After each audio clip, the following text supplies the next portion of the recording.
စစ်တပ်အာဏာသိမ်းပြီးနောက်မြန်မာနိုင်ငံတွင်းကကျင်းထောင်32ခုမှာလုံလောက်တဲ့စေကူတာခွင့်မရဘဲတေဆုံးခဲ့ရတဲ့နိုင်ငံရေးကျင်းသား148ဦးထိရှိလာပြီလို့မြန်မာနိုင်ငံလုံးဆိုင်ရာနိုင်ငံရေးကျင်းသားများကွန်ရက် PPNM ကထုတ်ပြန်ပါတယ်။ PPNM ကကောက်ယူအတည်ပြုထားတဲ့အချက်လက်တွေအရအခုတေဆုံးမှုတွေဟာ2021ခုနှစ်ဇူလိုင်လကနေ2026ခုနှစ်မေလအထိဖြစ်ပွားခဲ့တာဖြစ်ပြီးတေဆုံးသူတွေထဲမှာအမျိုးသား86%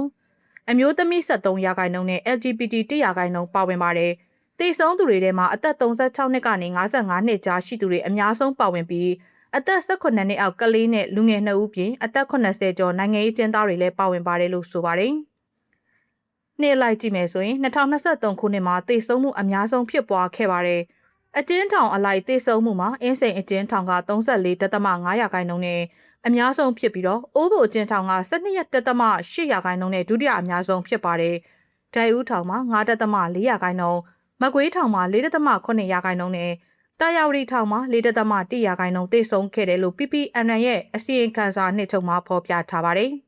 ။တေဆုံးရတဲ့အကြောင်းရင်းတွေထဲမှာနှလုံးရောဂါအသေးပျက်စီးတာသွေးတိုးစီးတိုးကင်ဆာနဲ့တခြားနာရရှည်ရောဂါတွေကြောင့်တေဆုံးမှု64မှုနဲ့အများဆုံးဖြစ်ပါတယ်။အောက်ဆီဂျင်ပြတ်လတ်တာကိုဗစ်-19သွေးစိတ်တင်တာနဲ့ TB လိုကူးစက်တတ်တဲ့ဆူးရှပြင်းထန်ရောဂါတွေကြောင့်တေဆုံးမှု16မှုရှိခဲ့ပါတယ်။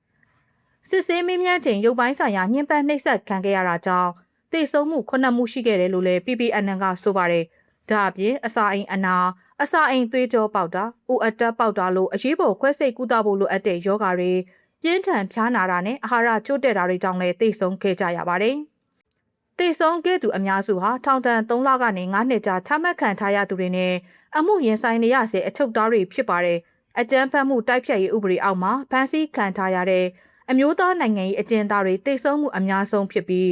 းရာဇသက်ကြီးပုံမှန်905ပုံမှန်124မတရားအသင်းဥပဒေပုံမှန်19နဲ့ရွေးကောက်ပွဲဥပဒေပုံမှန်23တို့နဲ့ဖမ်းဆီးခံထားသူတွေလည်းပါဝင်ပါတယ်။ရာဇသက်ကြီးပုံမှန်302 336 429 436တို့နဲ့ဖမ်းဆီးခံထားသူတွေထဲမှာလည်းတေဆုံးမှုတွေရှိခဲ့ပါတယ်။ထောင်တွင်းအချက်လက်ပိတ်ဆို့ထားတာကြောင့်ဘယ်ဥပဒေပုံမှန်နဲ့ဖမ်းဆီးခံထားရတဲ့ဆိုတာမသိရှိရသေးတဲ့တေဆုံးမှုက35မှုစုစုပေါင်းရဲ့23.6%ထိရှိနေပါတယ်။အကျဉ်းထောင်တွေမှာကျန်းမာရေးစောင့်ရှောက်မှုကိုဒုတိယဦးစားပေးအဆင့်သာသတ်မှတ်ထားတာနဲ့အချိန်မီဆေးကုသခွင့်ကန့်သတ်ထားတာကြောင့်ကာကွယ်ကုသနိုင်တဲ့ယောဂအခြေအနေတွေနဲ့နိုင်ငံရေးကျင်းသားတွေအသက်ဆုံးရှုံးခဲ့တာဖြစ်တယ်လို့ PPNN ကပြောပါတယ်။နေပြည်တော်ကောင်းဆောင်မင်းအောင်လှိုင်ရဲ့ရက်တရာငြိမ်းချမ်းရေးအစီအစဉ်မှာပူးပေါင်းဆောင်ရွက်ဖို့အပါအဝင်အချက်6ချက်ပါဆွေးနွေးမှုမှတ်တမ်းကိုတအောင်းမျိုးသားလွတ်မြောက်ရေးတပ်မတော် TNLA နဲ့နေပြည်တော်ဘက်ကလက်မှတ်ရေးထိုးခဲ့ကြတယ်လို့သိရပါတယ်။ TNLA ဒုတိယဥက္ကဋ္ဌ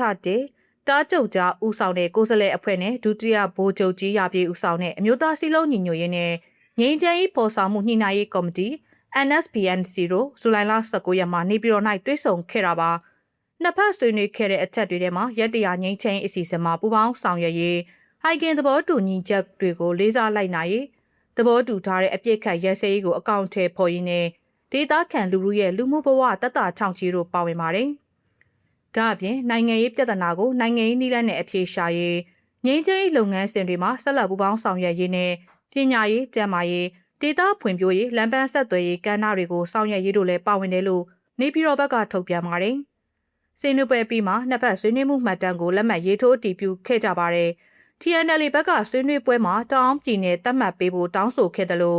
့ပြည်ထောင်စုကနေခွဲထွက်မှာမဟုတ်ပဲငြိမ်းချမ်းရေးကိစ္စတွေကိုဆက်လက်ဆွေးနွေးသွားမယ့်အကြောင်းပြောဆိုခဲ့တယ်လို့ဆွေးနွေးပွဲအကြောင်းသိရှိသူတဦးရဲ့ပြောဆိုချက်အရသိရပါတယ်။ TNLA ကတောင်းဆိုထားတဲ့တောင်ပြည်နယ်ထဲမှာဘယ်ဒေသတွေပါဝင်မဲဆိုတာကိုတော့အတိအကျမသိရသေးပါဘူး။2008ဖွဲ့စည်းပုံအခြေခံဥပဒေအရနမ်ဆန်နဲ့မန်တုံမြို့နယ်တို့ကိုသာပလောင်ကိုပိုင်အုပ်ချုပ်ခွင့်ရဒေသဖြစ်သတ်မှတ်ထားပါတယ်။ TNLA ဘက်ကတောင်းဆိုချက်ပေါ်ဘယ်ကိစ္စမဆိုဥပဒေနဲ့အညီလှုပ်ထုံးလုပ်နည်းတွေအတိုင်းလိုလားချက်တွေကိုဖြည့်ဆည်းပေးနိုင်မယ်လို့ NSPNC ဘက်ကပြန်လည်ဆွေးနွေးခဲ့တယ်လို့အဲ့ဒီသတင်းရင်းမြစ်ကဆိုပါတယ်။တောင်ပြည်နယ်တောင်းဆိုမှုနဲ့ပတ်သက်ပြီး TNLA နဲ့ NSPNC တို့ကတရားဝင်အသေးစိတ်ထုတ်ပြန်ထားတာတော့မတွေ့ရသေးပါဘူး။စစ်အုပ်စုရဲ့မိုးလေဝသနဲ့ဇလဗေဒညွှန်ကြားမှုဦးစီးဌာနကဒီကနေ့ဇူလိုင်လ20ရက်မနက်ပိုင်းမှာမိုးကြီးနိုင်တဲ့အခြေအနေနဲ့ပတ်သက်ပြီးသတိပေးချက်ထုတ်ပြန်လိုက်ပါတယ်။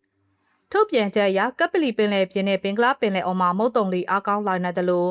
ပင်လယ်အော်အတွင်းလေထုမငြိမ်မသက်ဖြစ်လာနိုင်တာကြောင့်ဒီကနေ့ကနေဇူလိုင်လ28ရက်ထိနေပြည်တော်ရန်ကုန် ပဲခူးအေရဝတီတနင်္သာရီတိုင်းဒေသကြီးတွေစကိုင်းတိုင်းအထက်ပိုင်းနဲ့ကချင်ကယားကရင်ချင်းမွန်ရခိုင်ရှမ်းပြည်နယ်တွေမှာနေရာစိတ်ကနေနေရာအနှံ့မိုးထစ်ချုံရွာနိုင်ပြီး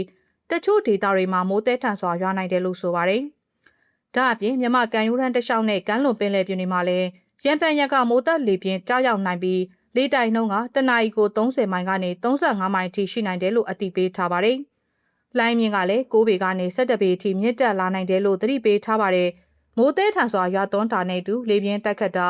ရုတ်တရက်ရေကြီးရေရှမ်းတာနဲ့မြေပြိုတာလို့တဘာဝဘေးအန္တရာယ်တွေဖြစ်ပေါ်နိုင်တာကြောင့်တောင်ကုန်းတောင်ဆောင်နီနေထိုင်သူတွေအနေနဲ့မြေပြိုအန္တရာယ်ကိုသတိထားကြဖို့မြင့်ငယ်ချောင်းငယ်နီနေထိုင်သူတွေလည်းရေကြီးရေရှမ်းနိုင်တဲ့အခြေအနေအတွက်ကြိုတင်ပြင်ဆင်ထားကြဖို့မိုးစလကတိုက်တွန်းထားပါတယ်။